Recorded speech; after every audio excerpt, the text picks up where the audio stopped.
तो राम राम भाई थान सारा ने। आज संतोषी माता की कथा सुनाऊँ तो सुनियो। लाइक शेयर सब्सक्राइब जरूर करियो। और थोड़ी सी लंबी है तो प्लीज़ बीच में ना छोड़ियो, क्योंकि संतोषी माता की अगर न सुन सको तो सुनियो ही ना भाई। तो अगर बीच में कथा छोड़ा तो कह भी दोस्त लगे, तो एक खातर कथा पूरी सुनियो। तो पहले तो है संतोषी माता की व्रत विधि। इस व्रत को करने वाला कथा कहते व सुनते समय हाथ में गुड़ व चने जरूर रखें। सुनने वाले संतोषी माता की जय, संतोषी माता की जय मुख से बोलते जाएं। कथा समाप्त होने पर हाथ का गुड़ चना गौ माता को खिलावें। कलश में रखा हुआ गुड़ चना सबको प्रसाद के रूप में बांट दें। कथा से पहले कलश को जल से भरें, उसके ऊपर गुड़ चने से भरा कटोरा रखें। कथा समाप्त होने पर आरती होने के बाद कलश के जल को घर में सब जगह छिड़कें और बचा हुआ जल तुलसी की क्यारी में डाल देवें। व्रत के उद्यापन में 2.5 सेर खाजा, मोमनदार पूड़ी, खीर, चने का साग नैवेद्य रखें।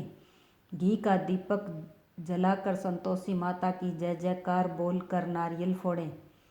इस दिन घर में कोई खटाई न खावें और न ही आप खावें, न किसी दूसरे को खाने दें। इस दिन 8 लड़कों को भोजन करावें। देवर जेठ घर कुटुंब के लड़के मिलते हों तो दूसरों को बुलाना जरूरी नहीं है। कुटुंब में न मिले तो ब्राह्मण या रिश्तेदारों या पड़ोसियों के लड़के भी बुलाकर जिमा सकते हो। उन्हें खटाई की कोई वस्तु न दे तथा भोजन कराकर यथाशक्ति दक्षिणा दान भी देवें।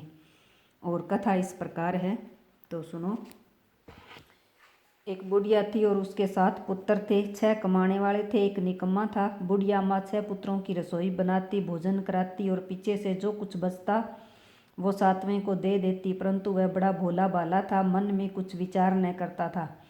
एक दिन अपनी बहू से बोला, देखो मेरी माता का मुझ पर कितना प्यार है। वह बोली, क्यों नहीं, सबका जूठा बचा हुआ आपको खिलाती है।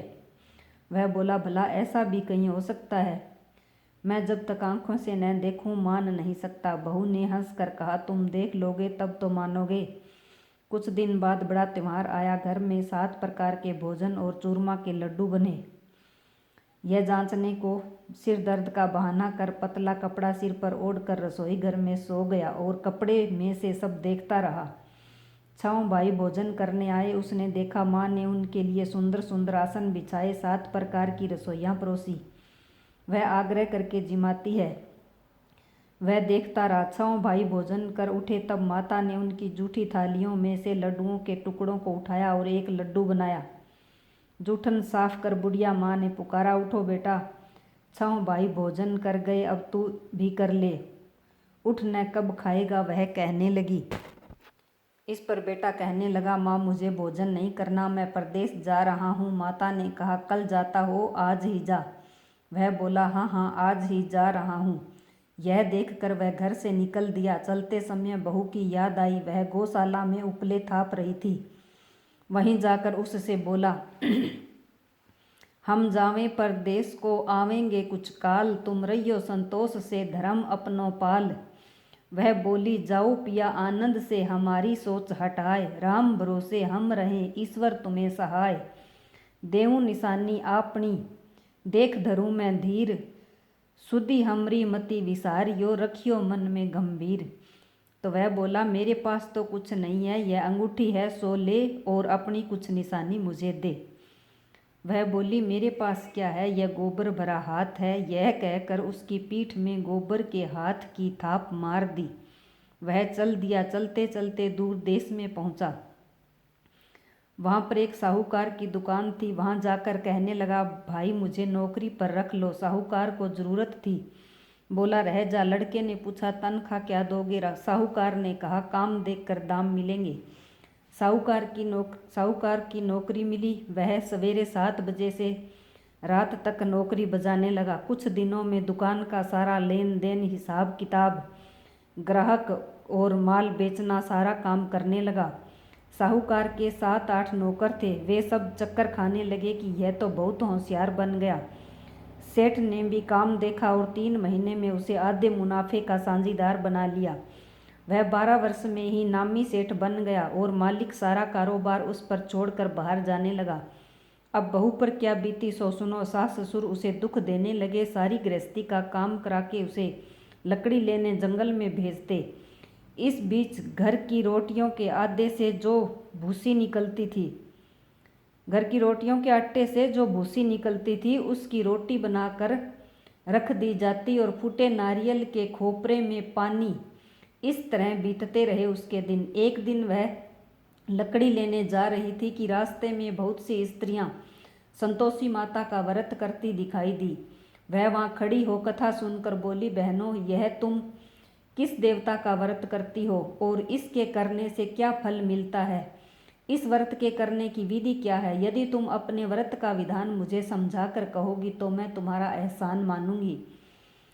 तब उनमें से एक स्त्री बोली, सुनो, यह संतोषी माता का व्रत है। इसके करने से निर्धनता दरिद्रता का नाश होता है और लक्ष्मी आती है, मन की चिंताएं दूर होती है, घर में सुख होने से मन को प्रसन्नता और शांति मिलती है, निपुत्र को पुत्र मिलता है, प्रीतम बाहर गया हो तो जल्दी आता है, कुंवारी कन्या को मनपसंद वर मिलता है, राज द्वारे में बहुत दिनों से मुकदमा चलता हो तो खत्म हो जाता है, सब तरह की सुख शांति हो जाती है, घर में सब प्रकार के ठाट बाट हो जाते हैं, रोग दोष सब दूर हो जाते हैं और कुछ मन में कामना हो तो यह संतोषी माता की कृपा से भी पूरा हो जाता है, इसमें संदेह नहीं है।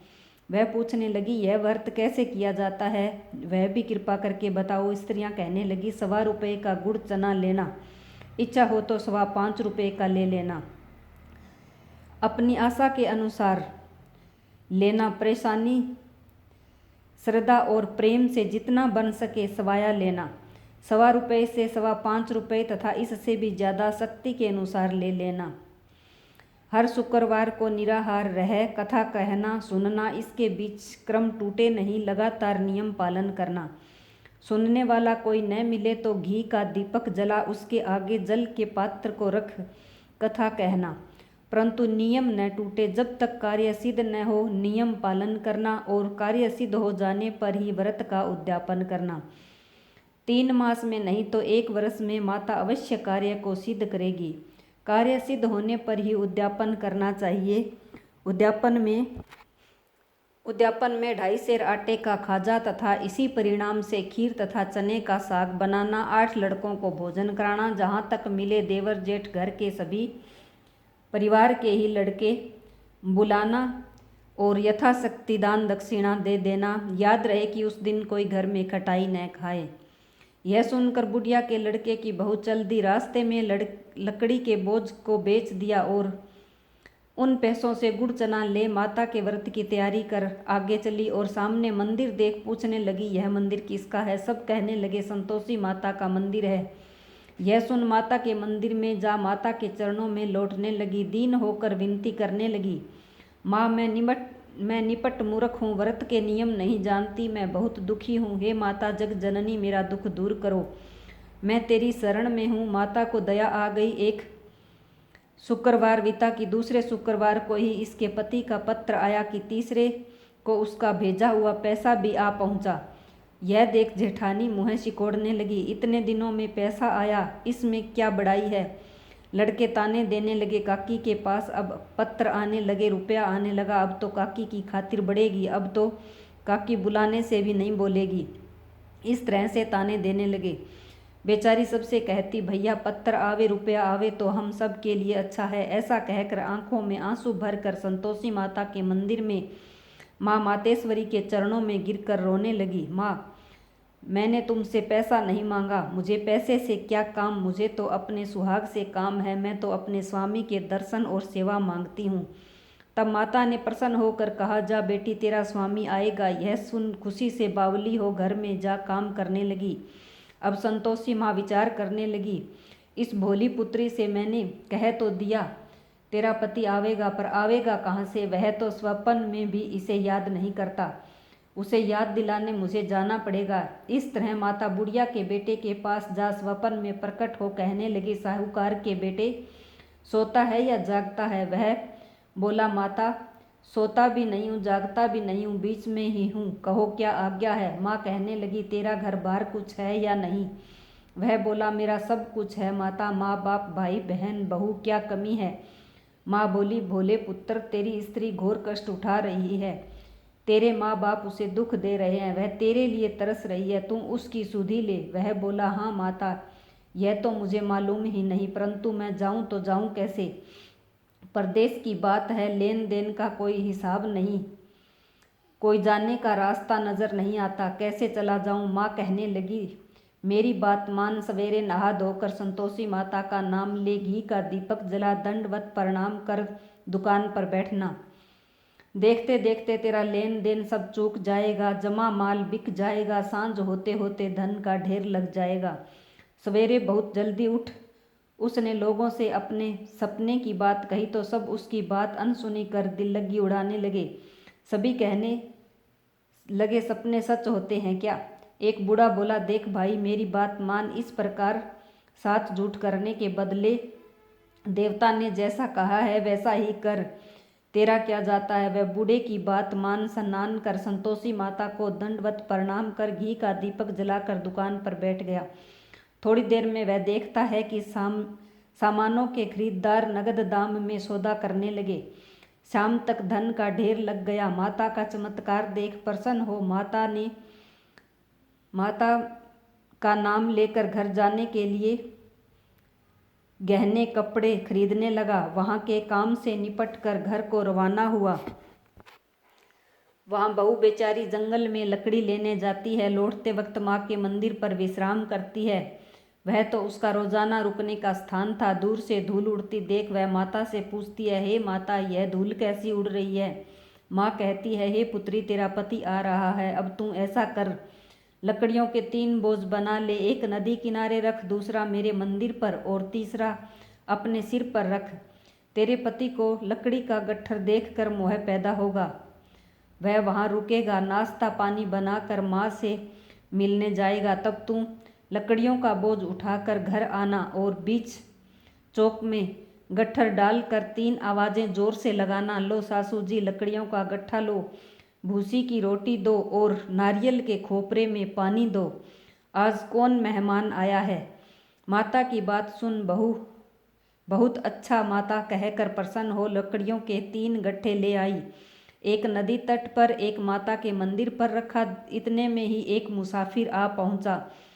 सूखी लकड़ी देख उसकी इच्छा हुई कि अब यहीं विश्राम करें और भोजन बनाकर खाकर ही गांव जाएं। इस प्रकार भोजन बना विश्राम कर वह गांव को गया। सबसे प्रेम से मिला। उसी समय बहू सिर पर लकड़ी का गट्ठा लिए आती है। लकड़ी का भारी बोझ आंगन में डाल जोर से 3 आवाज़ें देती है, लो सासू जी, लकड़ी का गट्ठा लो, भूसी की रोटी दो और नारियल के खोपरे में पानी दो, आज कौन मेहमान आया है?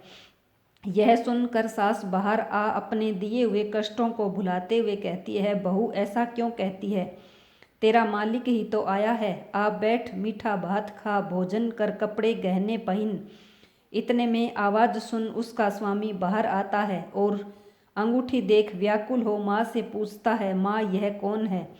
माँ कहती है, बेटा यह तेरी बहू है, आज 12 वर्ष हो गए, तू जब से गया है तब से सारे गांव में जानवर की तरह भटकती फिरती है, काम काज घर का कुछ करती नहीं, 4 समय आकर खा जाती है, अब तुझे देखकर भूसी की रोटी और नारियल के खोपरे में पानी मांग रही है। वह लज्जित हो बोला, ठीक है माँ, मैंने इसे भी देखा है और तुम्हें भी देखा है, अब मुझे दूसरे घर की ताली दो तो उसमें रहूं। माँ बोली, ठीक है बेटा, तेरी जैसी मर्जी, कहकर ताली का गुच्छा पटक दिया। उसने ताली ले दूसरे कमरे में जो तीसरी मंजिल के ऊपर था खोलकर सारा सामान जमाया। एक दिन में ही वहां राजा के महल जैसा ठाट बन गया। अब क्या था, वे दोनों सुखपूर्वक रहने लगे। इतने में अगला शुक्रवार आया। बहू ने अपने पति से कहा कि मुझे माता का उद्यापन करना है। पति बोला, बहुत अच्छा, खुशी से करो। वह तुरंत ही उद्यापन की तैयारी करने लगी। जेठ के लड़कों को भोजन के लिए कहने गई, उन्होंने मंजूर किया, परंतु पीछे जेठानी अपने बच्चों को सिखाती है, देखो रे, भोजन के समय सब लोग खटाई मांगना, जिससे उसका अध्यापन पूरा न हो। लड़के जीमने आए, खीर पेट भर खाई, परंतु याद आते ही कहने लगे, हमें कुछ खटाई दो, खीर खाना हमें भाता नहीं, देख कर अरुचि होती है। बहू कहने लगी, खटाई किसी को नहीं दी जाएगी, यह तो संतोषी माता का प्रसाद है। लड़के तुरंत उठ खड़े हुए, बोले, पैसा लाओ। भोली बहू कुछ जानती नहीं थी तो उसने पैसे दे दिए। लड़के उसी समय जा करके इमली खाने लगे। यह देखकर बहू पर संतोषी माता ने कोप किया।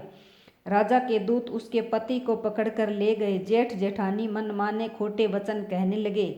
लूट लूट कर धन इकट्ठा कर लाया था, सो राजा के दूत पकड़ कर ले गए। अब सब मालूम पड़ जाएगा जब जेल की हवा खाएगा। बहू से ये सब निखोटे वचन सहन नहीं हुए। वह तुरंत ही माता के मंदिर में गई। हे माता, तुमने यह क्या किया? इंसान हंसाकर अब क्यों रुलाया? माता बोली, पुत्री, तूने उद्यापन करके मेरा व्रत भंग किया है। इतनी जल्दी सब बातें भुला दी। वह कहने लगी, माता, भूली तो नहीं हूँ, कुछ अपराध किया है। मुझे तो लड़कों ने भूल में ही डाल दिया। मैंने भूल से उन्हें पैसे दे दिए। मुझे क्षमा कर दो माँ। माँ बोली, ऐसी भी कई भूल होती है।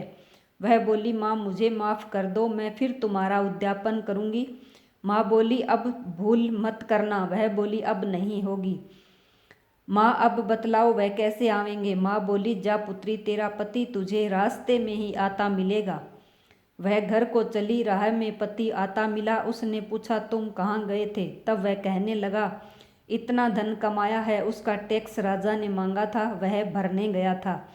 वह प्रसन्न हो बोली, भला हुआ, अब घर चलो। कुछ दिन बाद फिर शुक्रवार आया। वह बोली, मुझे माता का उद्यापन करना है। पति ने कहा, करो। वह फिर जेठ के लड़कों से भोजन को कहने गई। जेठानी ने एक दो बातें सुनाई और लड़कों को सिखा दिया कि तुम पहले ही खटाई मांगना। लड़के कहने लगे, हमें खीर खाना नहीं भाता, जी बिगड़ता है, कुछ खटाई खाने को दो। वह बोली, खटाई खाने को नहीं मिलेगी, आना हो तो आओ। वह ब्राह्मणों के लड़के ला करके भोजन कराने लगी। यथाशक्ति दक्षिण की जगह एक एक फल दे दिया। इससे संतोषी माता प्रसन्न हुई। माता की कृपा होते ही 9वें मास उसको चंद्रमा के समान सुंदर पुत्र रतन की प्राप्ति हुई। पुत्र को लेकर प्रतिदिन माता जी के मंदिर में जाने लगी। माँ ने सोचा कि यह रोज आती है, आज क्यों न मैं इसके घर चलूं, इसका आसरा देखूं तो सही। यह विचार कर माता ने भयानक रूप बनाया। गुड़ और चने से सना मुख, ऊपर सूंड के समान होठ, उस पर मक्खियां भिन भिना रही थी। दहलीज में पांव रखते ही उसकी सास चिल्लाई, देखो रे, कोई चुड़ैल डाकिन चली आ रही है, लड़को इसे भगाओ, नहीं तो किसी को खा जाएगी। लड़के डरने लगे और चिल्लाकर खिड़की बंद करने लगे। छोटी बहू रोशनदान में से देख रही थी। प्रसन्नता से पगली होकर चिल्लाने लगी, आज मेरी माताजी मेरे घर आई है। यह कहकर बच्चे को दूध पिलाने से हटाती है। इतने में सास का क्रोध फूट पड़ा। बोली, रांड, इसे देखकर कैसी उतावली हुई है, जो बच्चे को ही पटक दिया। इतने में माँ के प्रताप से जहाँ देखो वहीं लड़के ही लड़के नजर आने लगे। वह बोली, माँ जी, मैं जिनका व्रत करती हूँ वह यही संतोषी माता है। इतना कहकर झट से सारे घर के किवाड़ खोल देती है। सबने माता के चरण पकड़ लिए और विनती कर कहने लगे, हे माता, हम मूर्ख हैं, हम अज्ञानी हैं, पापी हैं, तुम्हारे व्रत की विधि हम नहीं जानते। तुम्हारा व्रत भंग कर हमने बहुत बड़ा अपराध किया है। हे माता, आप हमारा अपराध क्षमा करो। इस प्रकार माता प्रसन्न हुई। माता ने उस बहू को जैसा फल दिया वैसा सबको दो। जो ये कहानी सुनता है और जो शेयर करता है, उन सब की संतोषी माता मनोकामना पूर्ण करे। जय माता रानी की जय हो।